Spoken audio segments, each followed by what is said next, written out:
हलो, तव्हां सभिनि खे जय मसीह की। ऐं मां परमेश्वर में ख़ुशि आहियां ॾाढी। ऐं मूंखे यकीन आहे तव्हां बि प्रभु यीशु मसीह में ॾाढा आनंदित आहियो। ऐं मां प्रभु जो धन्यवाद ॾियां थी बीते हफ़्तनि में तव्हां लोग वचन खे ॿुधियो ऐं वचन जी गवाहियूं ॾिनियूं। ऐं परमेश्वर तव्हां सभिनि खे आशीष ॾे। तव्हां लोग वचन खे आदर करण वारा माण्हू आहियो। ऐं मां ख़ुशि आहियां मुंहिंजा सिंधी भाउ भेण प्रभु में वधनि था।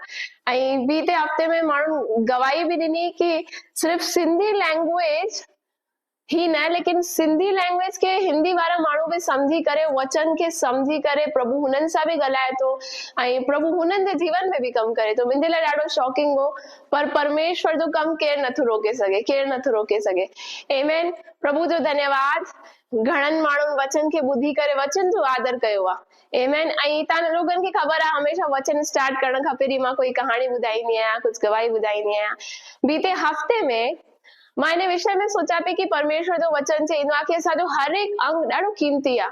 प्रभु ॾाढो सोच वीचार करे हर एक अंग खे कुझु इम्पोर्टेंट कम लाइ ठाहियो आहे। सही चवां थी मां? एग्री कंदव तव्हां लोग बि। ऐं ख़बर अथव असांजे शरीर में हिकिड़ो अहिड़ो अंग आहे जो बहुत छोटो आहे, ॾाढो नंढो आहे। असांखे लॻंदो आहे वैल्यूएबल कान्हे, बट हू ॾाढो महत्वपूर्ण आहे। ऐं हू अंग आहे ज़ुबान। असांजी ज़ुबान असांखे लॻंदो आहे हुन में त कोई हॾी कान्हे, हू त बोनलेस आहे। पर मां स्टडी कयां पई कि हुन में काफ़ी सारी बोन्स आहिनि। ऐं भले हू ज़ुबान मुंहं जे अंदरि लिखियल आहे, बट जॾहिं हू मुंहं सां कटु शब्द ॻाल्हाईंदी आहे त ॾाढा कड़वा शब्द माण्हुनि खे हर्ट कंदा आहिनि ऐं सुठा शब्द माण्हुनि खे वधाईंदा आहिनि। ऐं मां ई सोचां पई कि नंढड़ी सी ज़ुबान केतिरा वॾा वॾा कम कंदी आहे। अचो मां तव्हांखे हिकिड़ी कहाणी सां शुरू कंदमि। हिकिड़ो किसान हो, ठीकु आहे। हू किसान उन टे जॻह ते डिसाइड कयो कि अलॻि अलॻि टे जॻह ते हू पंहिंजो सीड या फिर पंहिंजो बीज जेको आहे अलॻि अलॻि भूमि ते अलॻि अलॻि जॻह ते हू बोईंदो। त ख़बर अथव हू छा कंदो? उन टे बीज अलॻि कया ऐं हिकिड़ो के कमरे में बोई, ठीकु आहे, ऐं हिकिड़ो के ज़मीन में बोई ऐं हिकिड़ो पुठियां वारी ज़मीन में बोई, ठीकु आहे। त जॾहिं वक़्तु वधण जो हो, बीज जे वधण जो वक़्तु हो, त ख़बर अथव हू समय साल भर छा कंदो हो? हिकु भूमि खे या हिकु जिते बीज कमरे में बोयो हुई हुनखे कुझु कान चईंदो हो। नॉर्मली जीअं वधींदो आहे बीज उहे वधण ॾिनई, लेकिन जेको ॿिए ज़मीन ते बोयल हो हुनखे रोज वञी करे चईंदो हो कि तूं ॾाढो सुठो वधींदे, तुंहिंजे में ॾाढा फल ईंदा, तुंहिंजा फल खाई माण्हू आशीषित थींदा, तूं वधींदे, तूं ख़राब कान थींदे, तूं वधींदे, ईअं चईंदो हो। ऐं जेको टियों बीज बोयो हुई हुनखे वञी करे कटु शब्द चईंदो हो तूं वधींदे वधींदे बीह रहींदे, तुंहिंजे में फल कान ईंदा, तूं व्यर्थ आहीं। ऐं हीअं न हर ॾींहुं चईंदो वेंदो हो। हिकु भूमि ते सुठा शब्द चईंदो, हिकु भूमि ते ख़राब शब्द चईंदो ऐं हिक खे कुझु कान चईंदो हो। त ईअं ई थींदो आयो, सभु पेड़ वधींदा विया। समय ते कटनी जो समय आयो त हुन ॾिठई ही साइंटिस्ट लोगन ख़बर अथव ही सर्च कयो हो। ही सच्ची कहाणी तव्हां लोगन खे ॿुधायां थी, ठीकु आहे। त जॾहिं कटनी जो समय आयो त हुन ॾिठई जे भूमि खे हुन सुठा शब्द चया हुई हुते हिकदमि बढ़िया फल आया, हुते एकदमि महत्वपूर्ण मां ॻाल्हि ॿुधाइण चाहियां थी। हुन शब्दनि जे द्वारा जीअं हुन चया वई एकदमि हरियाली, हरा भरा ऐं पेड़ वधिया। लेकिन जो ॿी भूमि हुई जिते हुन कड़वा शब्द चया वई हू वधींदे वधींदे अध ते ई रुकी विया।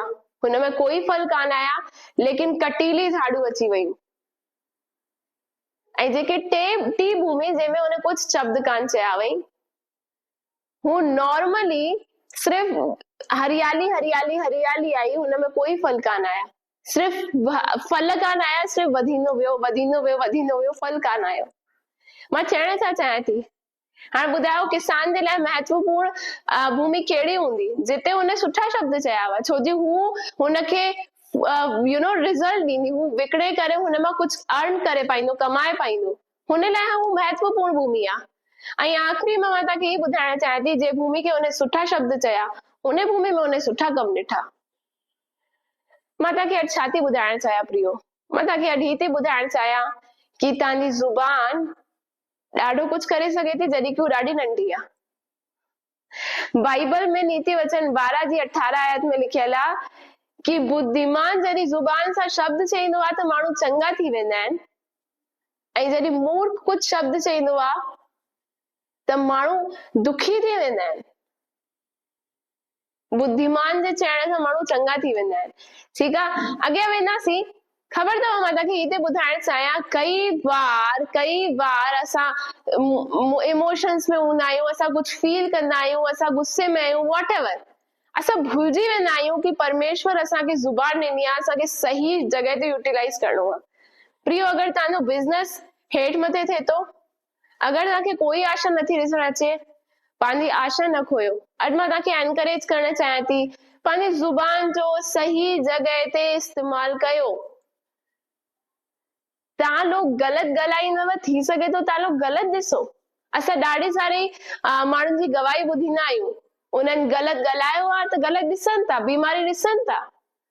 अगरि तव्हां लोग सही ॻाल्हाईंदव, चईंदव मुंहिंजे धंधे में बरकत ॾिसींदमि मां, मूंखे के भली वस्तु जी घटी न रहंदी, मुंहिंजो यीशु मसीह चरवाहा आहे। जेको बि ॻाल्हि तव्हां ॾिसणु चाहियो था, तव्हांखे चइणी पवंदी। उन किसान चयो ऐं हुन ॾिठो। आमेन। मां यकीन कयां थी तव्हां लोग पंहिंजी ज़ुबान खे वैल्यू ॾींदव। ऐं ख़बर अथव असांजी ज़ुबान असांजे प्राण लाइ ऐं असांजी आत्मा लाइ हिकिड़ो दरवाज़ो आहे। जेको तव्हां चईंदव हू तव्हां पंहिंजे जीवन में ॾिसींदव। त ही जेको दरवाज़ो आहे, तॾहिं त दाऊद चए थो कि मुंहिंजे ज़ुबान जे द्वार जी तूं रखवाली कर। परमेश्वर के भजन संहिता में चए थो मुंहिंजे द्वार जी तूं रखवाली कर, ताकि मां कुछ ग़लत शब्द खे न यूज़ कयां। ऐं मां बि तव्हांखे प्रिय चवणु चाहियां थी, मुंहिंजा सिंधी भाउ भेण, इवन जेका बि माण्हू मुंहिंजा ॿुधनि था, ईअं करे ॾिसो। डिफिकल्ट समय में जेको तव्हांखे नथो सम्झ में अचे हुनजे विपरीत ॻाल्हायो।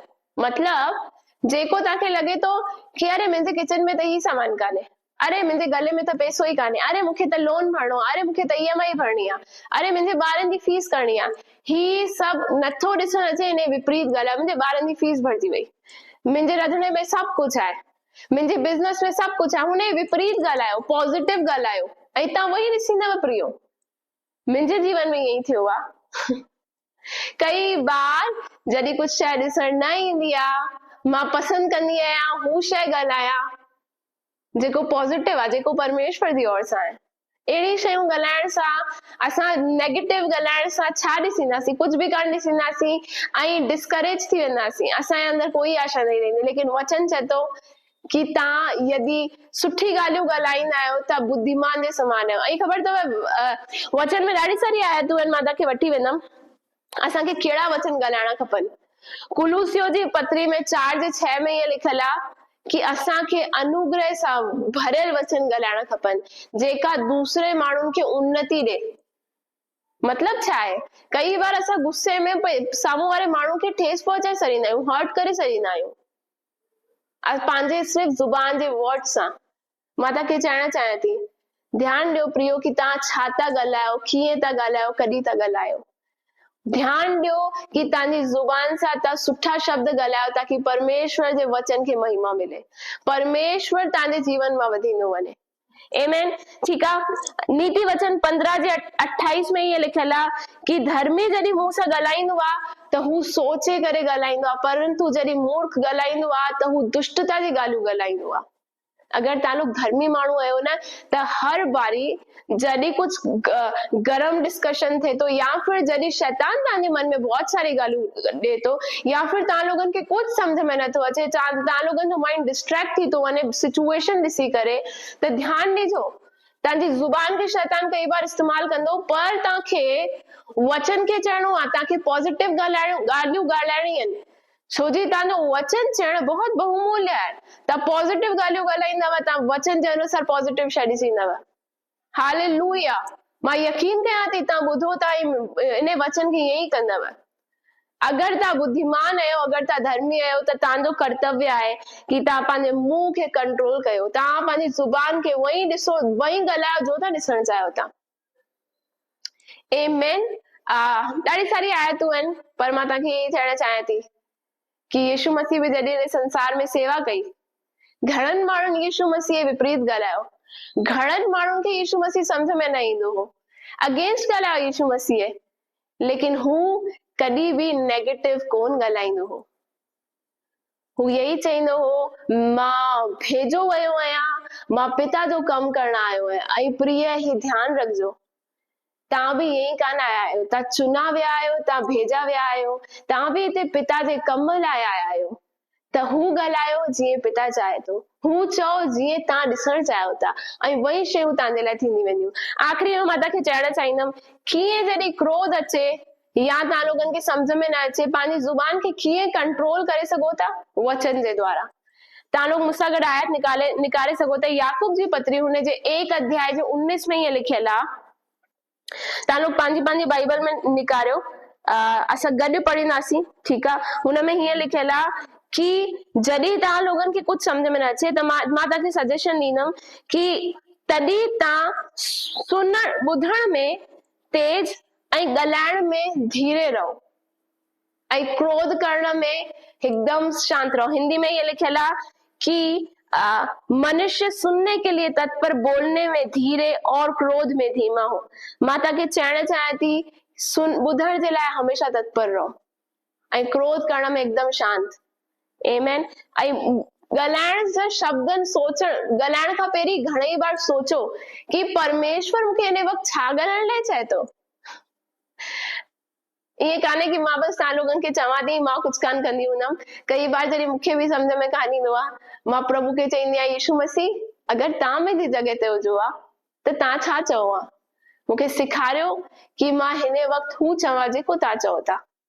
ऐं प्रभु मुंहिंजी सहायता कंदो आहे कि मां हू चवां जेको यीशु मसीह चाहे थो। ऐं यीशु मसीह चाहे थो तव्हां पॉजिटिव शयूं चयो, तव्हां सुठी शयूं चयो, जेको तव्हांखे आत्मा में उन्नति वधाए, साम्हूं वारे माण्हुनि खे आत्मा में उन्नति करे, तव्हांजा वचन, ठीकु आहे। त तव्हांखे मां एनकरेज करणु चाहियां थी, याकूब जे 1 जे 19 सां पंहिंजी ज़ुबान खे तव्हां लोग उन शब्दनि लाइ इस्तेमालु कयो जेका पॉजिटिव हुजनि, जेका सुठा हुजनि, ऐं ॻाल्हाइण में धीरे। आमेन। शब्द तव्हांजा हू हुजनि जेका पॉजिटिव माण्हुनि खे वधाए सघनि। आमेन। तव्हां सभिनि खे जय मसीह की। ऐं मूंखे यकीन आहे तव्हां लोग ईअं ई कंदव ऐं परमेश्वर जे वचन खे आदर ॾींदव। जय मसीह की तव्हां सभिनि खे।